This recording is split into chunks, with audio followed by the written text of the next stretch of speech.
go hard in the paint, because at the end of the day, no amount of money will ever solve the solution of experience, or sorry, the problem of lack of experience. And so you could be a founder and have your whole business plan built out, and someone could write you a check for $100 million to build some technology. If you've never been through the fire, you've never felt like what it means to make payroll, if you've never felt what it's like to have negative bank accounts, then you won't know how to problem solve when it comes to issuing that $100 million. You'll blow it. Hey everyone, my name is Rodell Razor. I'm the CEO and co-founder of X Factor Capital, and I'm going to be showing you guys the inside of our new podcast, the Underestimated Podcast. We're going to be interviewing founders from all over the country. We're going to be telling their stories about the obstacles they've had to overcome, the things they've had to do to build their businesses, whether it be through fundraising, acquiring customers, technology, all these different challenges that you have as a founder, and how as an entrepreneur you have to overcome those challenges, and how as an underestimated entrepreneur they have unique challenges to them, how they go through that process. We're going to tell their stories. We're going to highlight some of their businesses. Hopefully you guys can see some of their great products, some of their great services, and for those of you that are interested in entrepreneurship, this podcast is for you, because it's going to inspire you to go beyond that threshold of where you want to quit, to go through that wall, and these stories are absolutely incredible. So you guys stay tuned. Come along.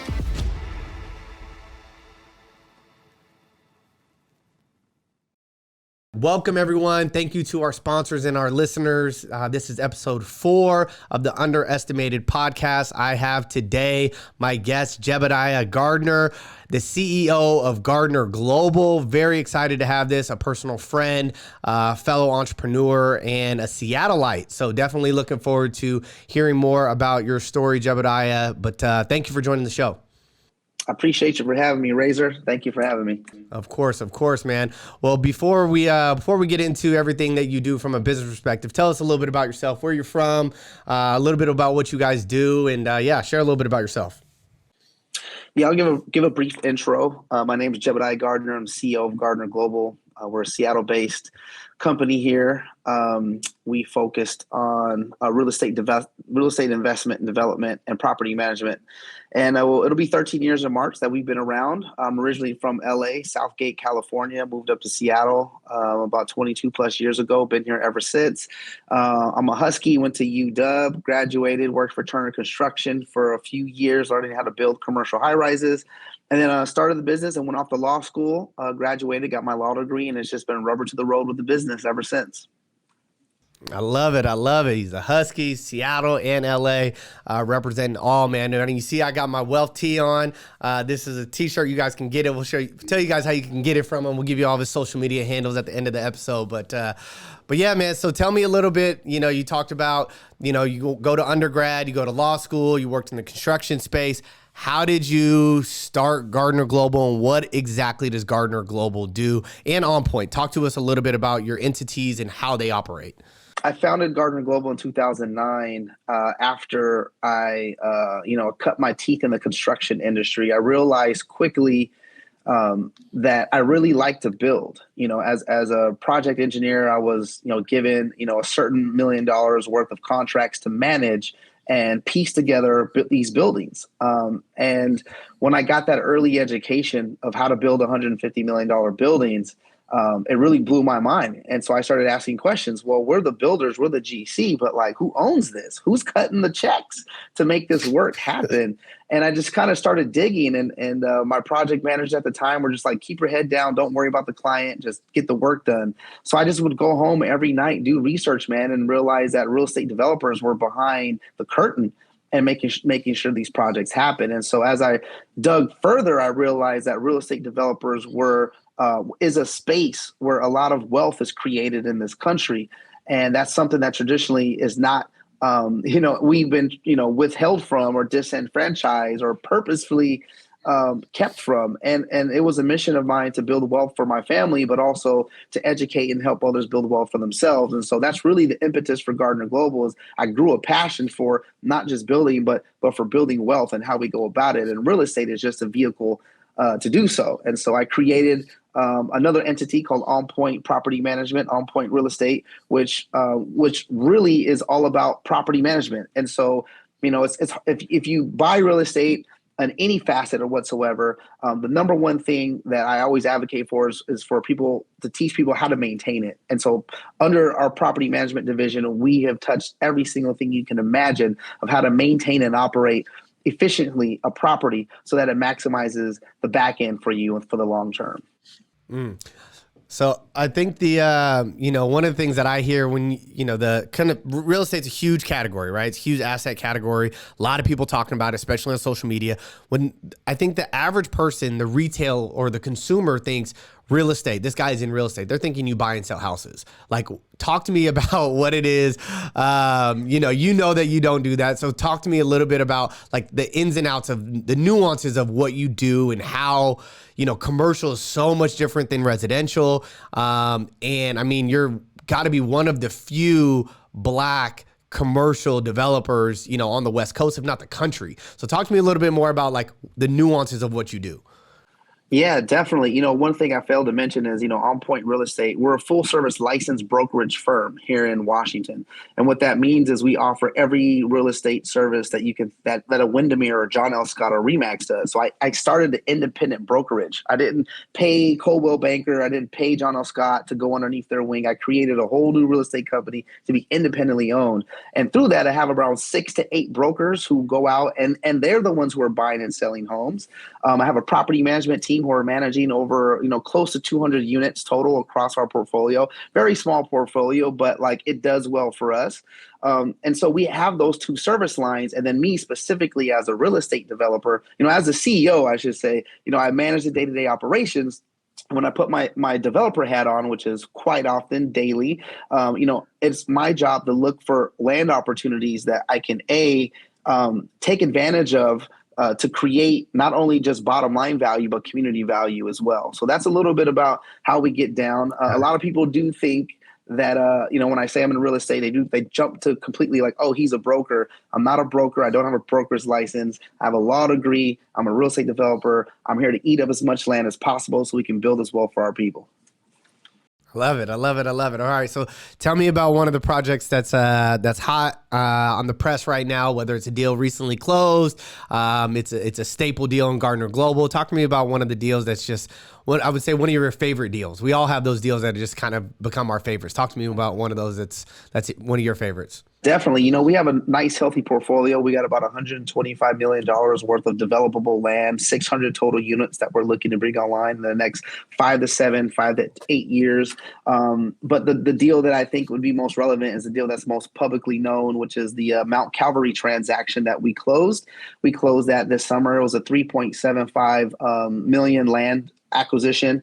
I did that with 2 incredible partners, Heartland and a 7-generation family office. They partnered together to come alongside Gardner Global to close that transaction. And so we're looking to build a 7-story building.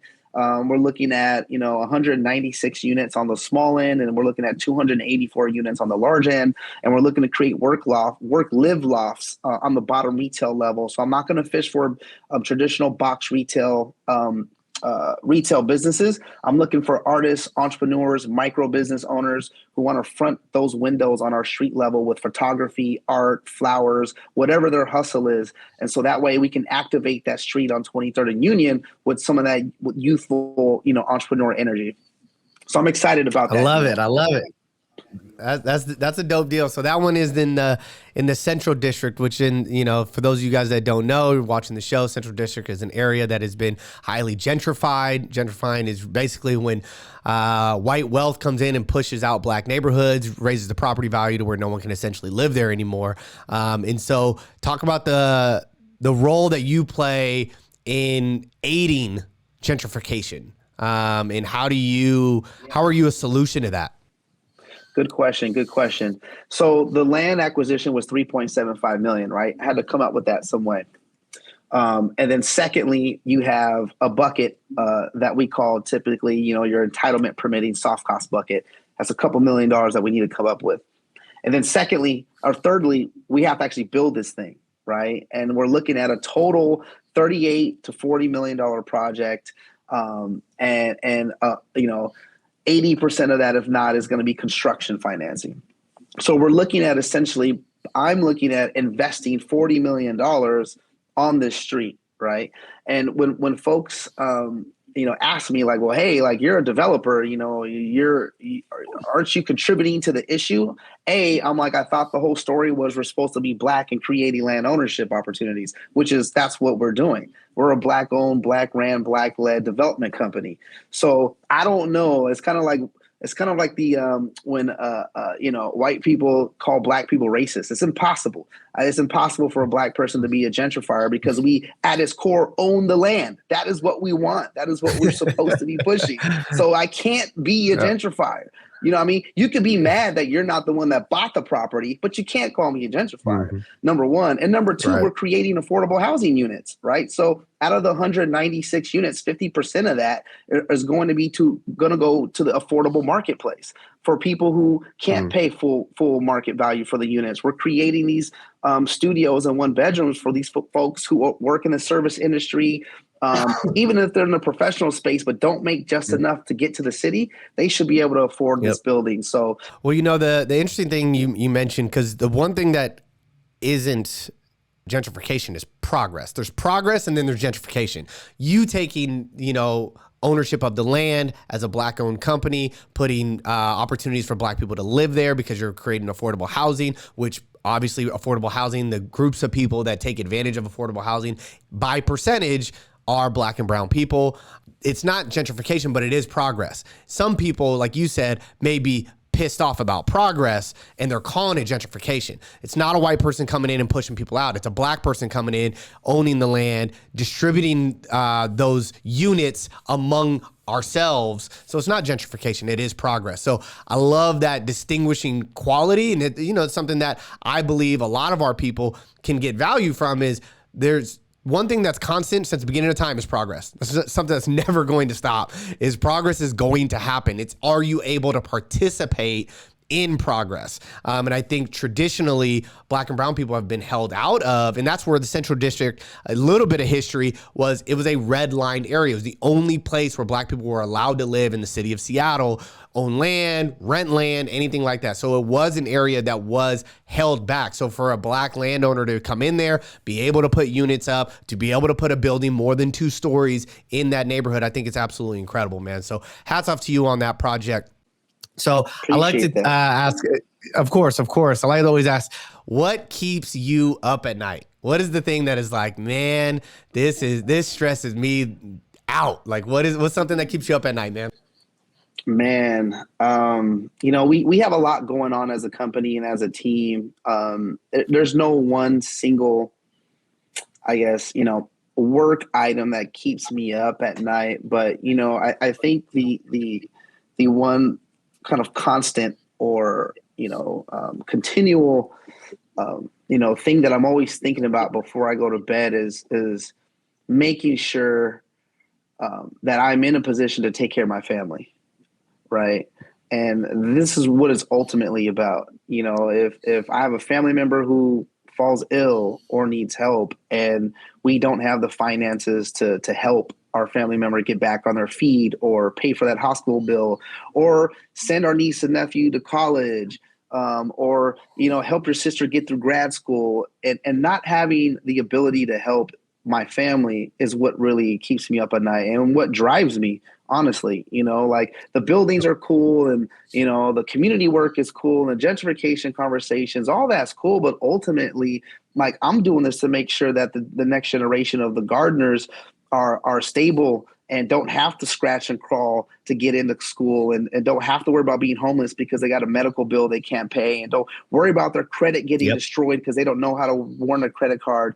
And if I'm able to do that, and take care of the family and then ultimately be able to kind of share this education through how we run our business, then ideally we have, multiple folks in the community who are like, oh, this is how we should be doing this. We got to take care of each other first before we can help anybody. And that's really the goal of Gardner Global behind the Let's Build Wealth. It's more than just money. Wealth to me is not just money. Wealth is educational wealth. It's relationship wealth. All those things that are intangible that we got to hold on to, that we can leverage and re-leverage and re-leverage. And when you have when you have relationships and mentors, specifically having mentors, strong mentors, that's relationship wealth, right? Because you can always draw from that well. And that's what wealth is, being a space where you can always draw from it to get what you need to move on to the next step. So that's kind of a long-winded way of saying, my family keeps me up at night. I love them dearly. They've sacrificed a lot for me to be here. And even for the family members who jumped off the ship and didn't support and called me names and all that, it's all love. Because at the end of the day, blood's thicker than water. And, so that's one of the things that keeps me spinning. Yeah, man. No, it keeps you up at night, but it also keeps you going, right? I love that perspective, and I think one of the things I always I have a massive amount of respect for you just because of what you've already built. 13 years in the game, you're still a young cat. Like the fact you're a young soul, but like you got wisdom because you've been in one industry for so long. Like you really bring a lot of game, and a lot of the time that you've been in this industry has been as an entrepreneur, right? Like you had to get brought into an industry as a builder, not just as, a cog in the wheel, right? So I just have so much respect for you in that regard. And a lot of our target audience with this show, they're either currently building something, they want to build something, they want to build something like a Gardner Global, they want to build something massive. But I mean, you're talking about building buildings that are 3, 4, 5, 6, 7, 8 stories, skyrise. Like these are things that most black and brown people have never even been in discussions around. So I love already what you've built. Obviously, I have so much respect for you just as a friend, as a man. But I'm interested because you and I both do a lot of this. We have a community in which we came from, right? Underrepresented, underestimated, low income, non-traditional backgrounds. A lot of us first generation college. Like we have the community in which we come from, but then we have the community in which we glean from, and that community in which where we raise investor dollars, the white elites, maybe somebody wants to call. There's a way that you are as Jaebadiah, the CEO. Talk to me about the transition that you have to go through, because some people call it code switching. I know better than that, right? Like I know it is. Whatever you want to call it, it doesn't matter. But there's a way of being that you are as Jaebadiah as a son and brother and as a friend, than you are as Jaebadiah, the CEO, going to fundraise with some of these institutions. I mean, you talk to some of the biggest institutions in the world, right? So talk to me a little bit about the different roles you have to play just in your life as a black man trying to build a big business. Yeah, no, I appreciate that. It's so interesting, man. That's such an interesting question because I hear a lot of rumors and things out on the street and how people talk and perceive me and what they say about me. I hear a lot of different things, man, and it's super, super interesting.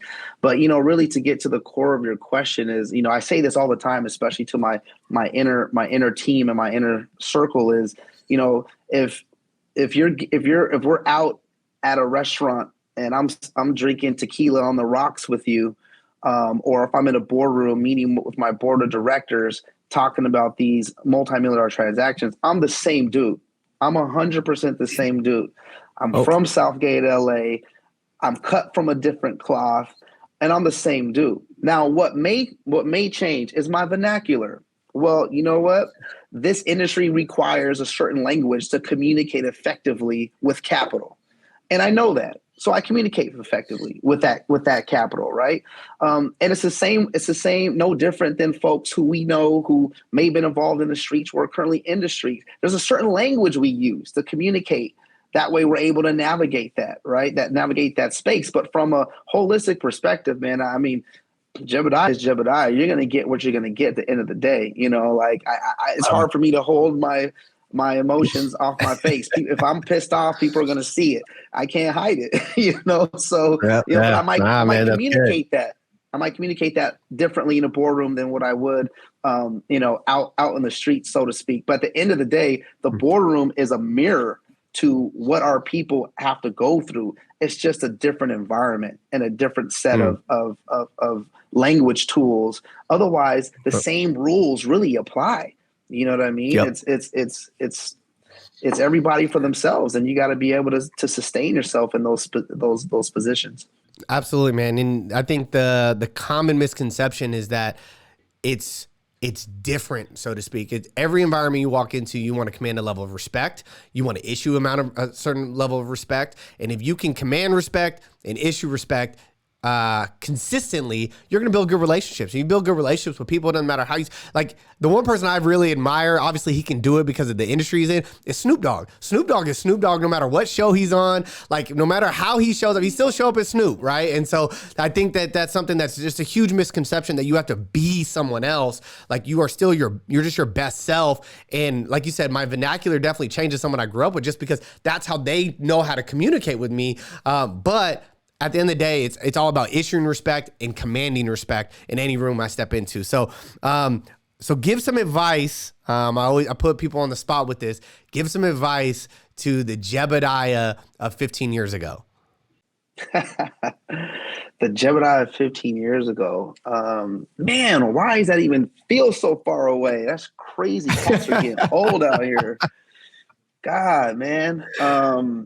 15 years ago, that'll put me early 20s. I think the advice I'd give myself is to go harder. Go fucking harder.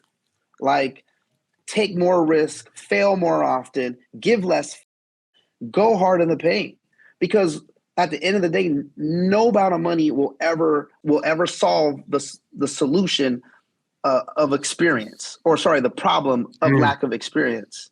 And so you could be a founder and have your whole business plan built out, and someone could write you a check for $100 million to build some technology. If you've never been through the fire, you've never felt like what it means to make payroll, if you've never felt what it's like to have negative bank accounts, then you won't know how to problem solve when it comes to issuing that $100 million. You'll blow it. You'll mess it up. You know what I mean? You won't know how to effectively, save That's so good, man. Chestnuts, you know what I mean? And to extract value, because you've never been through a fight before. So I tell people, my best advice to myself was be like, get in more fights. You know what I mean? Get in more fights and learn how to dodge, learn how to maneuver, learn how to parry, and learn how to just navigate the ropes of your specific industry. Like you said, I'm in real estate. I'm a real estate developer. I don't build apps. I'm not trying to build robots. I'm not trying to grow a weed store. I don't do none of that. I focus straight on real estate. I'm the master of my craft, and that's all I'm trying to do. And so my advice would be, like, if you want to master your craft, you got to go hard and make mistakes in that space. And man. That's good, man. I love it. So now, we have we're very grateful. Some of our sponsors give us the opportunity to put on a show like this, and because of that, we get some really cool. Yeah, we get some cool listeners, and a lot of those are corporate sponsors, people from large institutions. So I know that part of your business, you also, you fundraise not only from high net worth individuals, but also from institutions. So what makes your projects that you're working on unique from a business perspective, and why would someone want to participate from a business perspective from an institution, or even a high net worth individual? Why would they want to place their investment dollars with Gardner Global? Definitely. Another great question, man. You're just knocking them out the park today. It's again, 15 years ago, if I had the experience to navigate institutional or high net worth dollars, if that was an experience I had 15 years ago, we'd be light years ahead of this game. My building's gonna be built. I'd be building affordable housing in a country that needs it. You know what I mean? So for me, there's a couple different opportunities here, and time is of the essence. The time capsule that we're in right now as young Black males and young people of color right now is, you got to be ready to receive the opportunity. And the opportunity right now is there is a consciousness that has been pushed, and so and a little bit of awakened around what people would say impact investing or ESG, environmental, social, government investing. And as young Black founders and entrepreneurs and business owners, you got to be ready. I always call it your bucket. You got to have your bucket ready, to receive that opportunity. And if you haven't built out and have that bucket ready, you can't receive it. And so this time period that we're in with folks who are really thinking about how do I invest in a Black development company? Well, you got to have your shit together. You got to be organized. Because they're not going to just toss their investment dollars just because you're Black or just because you're a transgender man or woman. They're not going to do it. They have so many years in the game. They understand and know how business works. And your business needs to work in that direction. Not saying you got to give anything up or compromise, but you got to be ready to say, here's how your investment is going to meet the bottom line that you traditionally require. And as well, you can feel good about investing in a Black-owned development company. The Black-owned development company should be a feather in the hat. It should be the last thing that you talk about. I never lead with, hey, I'm a Black developer and we need support. I lead with, here's this amazing project. Here's how it cash flows. Here's your 10-year IRR on the deal. Are you interested? That's pretty intriguing. Well, guess what also you get with that? You supported a Black development company who's been underconsidered and underfunded. And we appreciate that. So that would be my advice or that would be my my pitch to institutional and high net worth individuals who want to place their money behind founders of color is, we're ready. And they know the people who are ready. They'll do their due diligence. And Gardner Global is ready. We've been ready. We're 13 years ready, and we're looking to the next 13. So we're excited to continue to leverage the dollars that's been on the sideline to leverage to get people back their returns that they need, but also create the opportunity to uplift the community at the same time. So good, man. I hope we got all that. That was so solid because that is something that I talked to young entrepreneurs about because the climate has shifted. And we're grateful that the climate has shifted. The climate needed to shift. We're probably about 50 years late, right? So the climate has shifted. But just because the climate has shifted doesn't mean that people with money are going to all of a sudden start throwing money because you have a new idea. Like, it's got to be set up the right way. And that's why some of the people that started businesses in June of 2020, when they found out about George Floyd, if they stay the course, they probably won't see meaningful returns until 2027. Like, you got to stay in the game. And I think a lot of people, what happens is they like June 2020, they went and started a business because like this new Black consciousness. And then by the end of 2020, they're already out of business because they said, oh, ain't nobody messing with them. Like, no, nobody with wealth, nobody with money, nobody who's a seasoned investor is going to just let you absorb capital and disperse capital and be responsible for capital. There's no way. They didn't earn their wealth by being done with their money, right? And so I think there's something to be said with like, I'm building a great investment vehicle, and a bonus to that is you get to support a Black entrepreneur. That's just a bonus. But your returns, they're going to look the same as if you're working with somebody else. Your returns on your money, what I plan to do with this is going to be because I'm a great operator, not because I'm just a Black operator, right? So I really appreciate you sharing that, man. That is gold. That is something that people need to hear, both on the institution side and on the entrepreneur side. So talk to me a little bit. Dropping gems is part of what you do. You have a book out, and I have loved this book, and it's actually how we met. Was my business partner Jeremiah was referred your book. I think is that how it started first. He read your book. He saw that you were a wrestler. Me, you, and him were all high school wrestlers. So he was like, yo, man, we got to meet this guy. He's in Seattle. And then we found out we had obviously some alliances of people that we knew and stuff like that. But talk to me a little bit about your book, because what you just shared, I mean, that's a nugget. And your book is based around, the business building tips for the millennial entrepreneur. So talk to me a little bit about your book and the content of that book and the inspiration behind it. Yeah, for sure. So I definitely, for folks who don't know, I have a book out. It'll be actually 2 years, been out for a couple years in March. Believe in Yourself, Business Essentials for the Millennial Entrepreneur. I wrote the book. The number one question I get all the time is, did I hire a ghostwriter or if I actually wrote it? I actually wrote every single word. Unbeknownst to most people, I was an English major at the University of Washington, and I love to read and write. It's just one of those things that I do is I write. And so I just found pockets of time where I can just piece together what I thought were essentials or a toolkit that I thought would be helpful for Black and brown millennials who were looking to start a business or who were in early stages of their business. And really, it's just kind of a war chest or a war book of a lot of the L's that I took. There's not a lot of wins in that book. It's not a book that's like, it's not a 10-step, hey, here's how to run a successful business. It's like, here's the crap I had to go through. Here's the pain. Here's the suffering. Here's the sacrifices I had to go through just to get a small, tiny little smidge of the pie that I have right now. And so I'd hope that book would serve as a source of inspiration for folks who grew up in the hood or growing up in the hood and don't have access to the resources that traditional founders have. Folks who don't come from wealth, don't come from money, and they're trying to figure out, how do I turn this passion into something that I can monetize and build off of?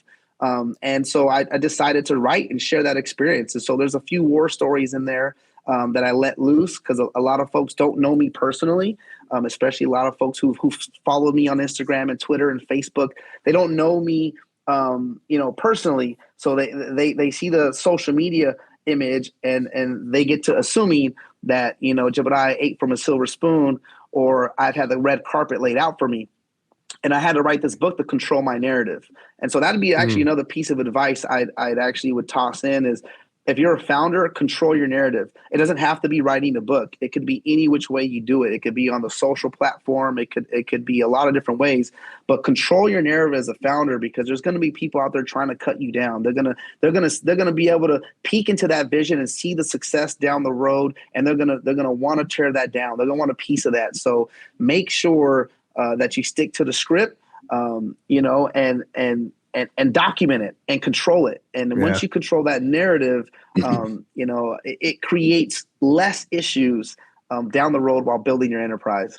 So man, that's so good, bro. So yeah, man, I love it, man. And I got two follow-up questions around the book. The first one is share one of my favorite conversations. And I don't know if this is because I'm an entrepreneur, but I love hearing L's because, as you know, like, I learn so much more from my own L's and from other people's L's than I ever will from a victory. Like, I don't celebrate my victories. I often don't spend a lot of time around them because I need to do a better job. And I know you and I have talked about that. It's like, yeah, man, we got to pop the champagne when the opportunity comes because they come so few and far between. So you have to be disciplined in your celebration, right? So you could force yourself to celebrate if you're really out there building, because the L's you just become so accustomed to them. Talk to me about an L that you flipped from a loss to a lesson, or something that really stung significant. Give me a story. I know you share a few in the book, but give me something that was like, man, this one either hurt or at least I got something out of it.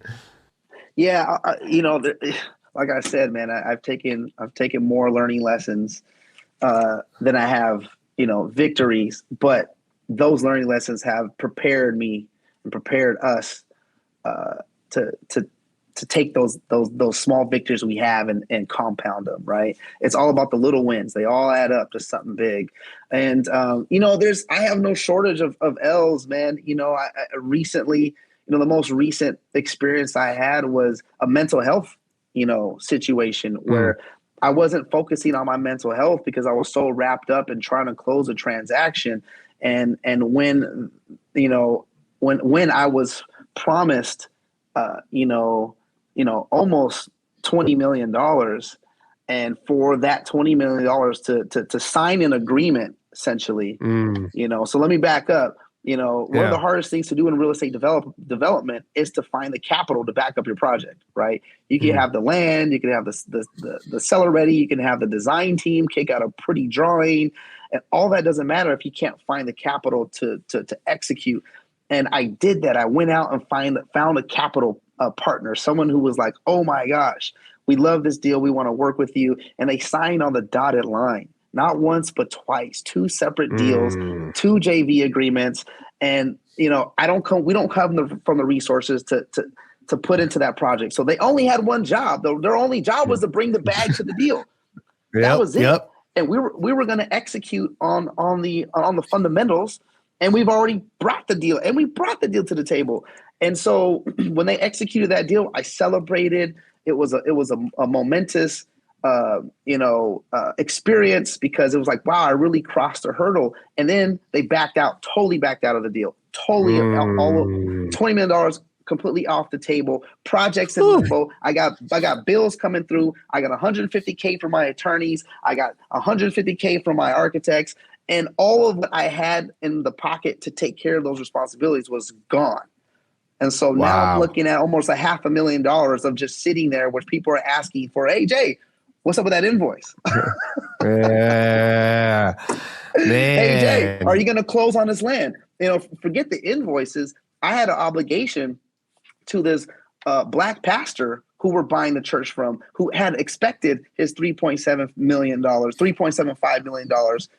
in a certain time period. And I told him I'd get it to him and I'd take care of him. And now all of a sudden that went away. So my mental health just got crushed, crushed. And I'm like, if I don't give the bishop his $3.75 million, he's already told the black community he's doing a deal with me. This reverberates all over the place. He goes back to the congregation. I'm like, I can't work with Jaebadiah. He promised me 3.75 and didn't come through. So now my word is trashed in the city of Seattle. There's no opportunity to build wealth. And all of that came crashing down on my mental, man. And I didn't know how to do with it, other than like thinking of ways to kind of end my life on some real. I was like, I don't want to be here anymore. There's no purpose. My purpose in life is this business. I will die for this business. And that has just gone away. I didn't see myself going out and finding another partner to recoup that. I just was, I was down in the dumps, man. Literally this time last year, November, December, I was out of it. And, I had friends and family who stuck by me. I went to the ER because I was having suicidal thoughts, and spent about 5 hours in the ER, came out, took the first year of 2020, the first week of 2020. I didn't do anything. I was in my sweats. I ate Lucky Charms every single day. I didn't shower. I was watching B-rated terrible zombie movies on my couch for the first week of January. I didn't do anything. And then my friends came over. They kicked me in the ass. And they were like, you can't just sit here and wallow. Get back on your horse. You can do it again. You did it once. You can do it again, man. And so my friends, my mom, my dad, my family, they all kind of wrapped their arms around me, supported me, man. And from the second week of January till this very day in 2021, I went unbelievably ham. And I created the opportunity to find a capital partner, to give the bishop his 3.75, to close on a land transaction. And now there's just snowball effect of other capital partners who are on the sideline waiting to come play with us. So come on, man. I love it. That was an example of my mental health getting demolished, and then just having to rise up out the ashes real quick and get back in the game. Nah, man. One of the things I always ask entrepreneurs some of their L's, and some of them I get to experience with people. I was a consultant for years, as you know, so I was called in a lot of fires. But the thing I love about the greats, man, is we all got a story like that, man. The great ones all have a story, but I think one of the things I took away, there's a lot that I took away, but one of the things I really took away, man, was like, you did quit for a second. Like, all of us have decided, like, yo, I'm done. Like, I actually quit. Like, I actually did quit, right? So, and I think that's something that most people think, like, oh, I can never quit. It's like, no. You can quit for a sec, but you got to come back. Like, and I think, you had your friends and family around you. You had people that were really surrounding you, that really rocked with you. But like, you got to the point of quit, and there's so many people that are quitting before the point of quit. Like, that was devastating. 20 million. There's people right now wanting 20 grand that are willing to quit, right? You drew 20 million that gone. And not just that, but the reputation. The 20 million is like, yeah, maybe I can recover that, but the reputation of the city that you're trying to, build a career in, like, all of those things that you've built the last 13 years, like you talked about when you had the moment to promote your business, all of that was at risk, right? And you get to the point of quit, and then it's like, this is where you're made. And the thing is, that's not the first time you had that. That won't be the last. You and I both know that, because entrepreneurship is about putting it all online every time. It's about doing that over and over and over again. And hopefully you can be in better position. All in. All the chips. There's a time, I bet you, in the first couple years where you're like, all the chips, boom, all of it goes away and you're thinking about quitting, right? Like, it happens over and over and over again. And that's why a lot of investors and people like that, they look for people who don't have a wife and kids, because you got to put the chips in over and over and over again as a builder. You over and over. I mean, as an operator, as a founder, you got to be like, yo, I'm all in on this, right? So, man, I love that story. That is gems. That is gold, man. I'm blessed to have you as a friend, so that you share that with me, that you trust, what we're building here, to where you want to share that in this setting, man. Because I know the mantle of entrepreneurship that we build around ourselves is that we're a leader. And I think what a lot of misconceptions around leadership is that leaders don't fall, leaders don't make mistakes, leaders don't fail. And like you said, the bravado that's on social, like, yeah, that's promotion and marketing, and just don't get it twisted. You know what I mean? It's like, ain't nothing wrong with having that, but like, just don't get it twisted. Like, don't think I didn't come from the gutter multiple times. I had to pull myself out. So I love that you shared that. I want to have a segue question into that. What does it mean? I named this podcast specifically Underestimated because I know that, and I asked you to be on this in our first season because I know your backstory. I know where you come from, man. I've heard it. And you talk about it in the book, like kind of having that chip on your shoulder, being a smaller guy, being a wrestler. What does it mean to be underestimated, your whole life, and now where you are? What does that mean to you? Yeah. Underestimated is one way to put it. But I'm really loving this word called underconsidered. We're underconsidered. Which means that we're not even in the thought process of people to support. We're not even in the arena of who people think they should support or could support. From a thought perspective. So if we can't even enter your thought process, we're not even the people you think about. Even on the fringes, we're underconsidered. You don't even consider us for a property management opportunity, for an investment opportunity, for a land acquisition. You're just not even thinking about us. And so, to come from that space and then jump into a space where now people are considering investing millions of dollars in Gardner Global and considering partnering with Gardner Global, that mountain, we're still climbing, right? We still got our boots on and our pickaxes, and we're climbing that mountain. And, one of the things that one of the other things I would, tell founders is that, to your point earlier, you will reach a point where you're going to quit, but that doesn't mean you failed. Failure means when you just stop and you just move on to something else. And I talk about this in my book. It's like, you can quit, you can stop, take your breaks, but it's only when you transition to something else that you have actually failed. If you have a task that you have set out to complete, and if that task is building a business, build that business by hell or high water. If you then, get in a position where you don't feel like you can build it anymore, that means you're not passionate about it. You're not willing to put it all on the line about it, which means that probably shouldn't be the direction you should go. So keep hustling until you find that obsession. And I talk about this in the very first chapter of the book. It's like, I'm obsessed with development. I'm obsessed with business. I'm obsessed with trying to create opportunities for our people. It's what I talk about. I live, eat, and breathe it every day, right? And that obsession helps me become a master of my craft and overcome those underestimated, underconsidered hurdles that get thrown at us daily. So whether people think about my business or not, I don't care. Whether people think I'm underestimated and I'm not going to last long in the space, I don't care, because none of those people right now pay my bills. None of those people are taking care of my family, right? So I love it. Cash opinions at the bank. But what I do, what I know I have control over is my own hustle. I control my own hustle. And I know I have so much faith in my hustle that I know for a fact that no one can stop it. And that's just because I have BIY. I believe in myself so much that other people believe in me, right? And so as a founder, you got to believe in yourself. And that's what's going to get you over the hurdle. And other people, watch, I guarantee you, other people are like, well, damn. That founder we didn't think was even going to get across the first hurdle, but they believed in themselves so much that they did. So there must be something there. We think he's going to cross hurdle number 2. Let's go in and invest behind him so he doesn't have to struggle to get over hurdle number 2. Right. And so, my thing is we all have stories. We all have those moments where we have to reflect on the lack of resources that we come from. But our stories, your story, my story, Jeremiah's story, tons of other stories of young Black males, we all have the same story. And that to me is the sad part. That to me is the sad part where like we shouldn't all have the same story. You know what I mean? I love meeting brothers who actually come from wealth, or like, hey, my dad was a developer and I'm second in line and I was able to step into this. I don't hate on that. I'm like, that's what's up. That's what it's supposed to be. That's what it's supposed to be. And it's not like, oh, well, you've been have money. You don't know what it's like to struggle. Why do we want each other to struggle? It's not a rite of passage.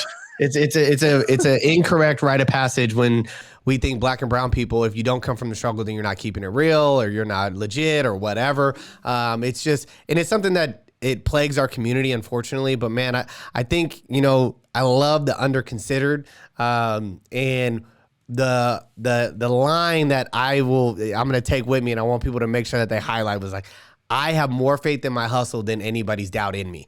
Like it's not about whether you're considered or estimated, whose chart. Like their chart doesn't matter, right? So it's what you've decided. I'm gonna make it to this point, come hell or high water, doesn't matter. I'm making it to this point, and I think that's something that we can all control our hustle, we can all control our narrative, and from what you've done as an author, what you've done as an entrepreneur, like both of those is I'm going to control my narrative and I'm going to control my hustle. Those two things are so powerful when you're building, whether you're Black, white, or whatever, it doesn't matter. If you can control your narrative, you can control your hustle, like you can control a high level of your destiny. And so I think that's really powerful, man. So I appreciate that, bro. Before we wrap up here, man, obviously I got the tea, and I'm gonna give you a shameless plug. Like, this is the most comfortable t-shirt I own. I even took it to my wife. I was like, we gotta find this thread. I gotta tell Jaebadiah, like, I need the plug on this thread because this is one of the most comfortable t-shirts I have. I love, obviously, the wealth. Let's build it. Where can people find you? Social media handles. Where can they buy a tee? Where can they buy the book? Give us how to contact you and how to support you. Yeah, no doubt, man. Yeah, there are comfortable tees, man. I can't take full credit. I have a small team who knows where to go to find the goods, man. And so shout out to DJ Chris Karma. He designed the logo, kept it nice and clean and simple, and was able to find the right product that fits. And so I'm not hard to find on the social. I don't hide. My handles are at Jaebadiah. That's my first name, Jaebadiah. Whether you're on Instagram, Twitter, Facebook, all the things, at Jaebadiah is where you can find me. Feel free to tap in and follow. I engage with all my followers. If they DM me, I'll hit you back. We got a certain level of momentum with us right now that we're rocking with. We got some announcements, press releases that are going to come out, and it's going to be a game changer, man. And we want to bring people along for that ride. Again, wealth is more than just money. It's about relationship wealth too. So I want to connect with as many young, Black, hungry, thirsty, entrepreneurs of color, so that we can do this together and build together, because Seattle is just a start, man. It's Gardner Global for a reason. I named it that for a reason. And, there's opportunities across seas that are waiting for us, who are thirsty and hungry for our energy and our culture and our expertise, and they want us there. So don't get bogged down by the United Slave States of America. Don't get bogged down by your city, wherever you're at, man. Durham, Atlanta, Chicago, Seattle, DC. Don't let that little bubble distract you. Understand that the rest of the world wants you. They want you and they're waiting for you. You just got to get out there and touch them. And so find me on the social. Love it. You can buy my book on Amazon, Barnes & Noble. You can buy the ebook version if you like. I would love the support. And, book 2 is going to be coming out soon too. I got a lot of juice. I got a lot of other war stories that I built up from the past 3 or 4 years that I just want to continue to share with y'all. So I appreciate you having me on the show today. Of course, man. I appreciate you jumping in, man. This has been a treat. I love it, not only when I get to talk to entrepreneurs, but also friends, hear their stories, share their stories. And yours is it's incredible, man. So thank you for what you're building in our community. Thank you for what you represent in our community, doing things with integrity and honesty, building it the real way, the hard way, taking no shortcuts, man. I respect the hell out of you. I appreciate you jumping on the show and sharing some time with us, man. So what I'm going to do now is I'm going to close out, and I just thank you, Jaebadiah. Thank you to our sponsors. Thank you for everyone who supports the show. We are very grateful. Make sure you guys find Jaebadiah, on his handles. Tap in with him. That's how I met him. We met through social media. So he's very real when he says, like, he doesn't see people as fans. He sees them as like, hey, you're part of the community that he's building. Thank you again, Jay. And we'll make sure that we get you all this content over so you can share it with your community, bro. Sure, man. Let me know when you drop it, man. I appreciate the work you're doing as well. You and Jeremiah, X Factor Capital. Man, I'm all on board, and whatever we can do to support your guys' movement, man, we're here for it. This is a renaissance that is building. And, the great thing about Renaissance is in 2021 is it's not just centralized like Harlem. We got social media, man. We can Renaissance in any city in the world. So I'm so excited to continue to build with y'all. Love it. Appreciate you having me.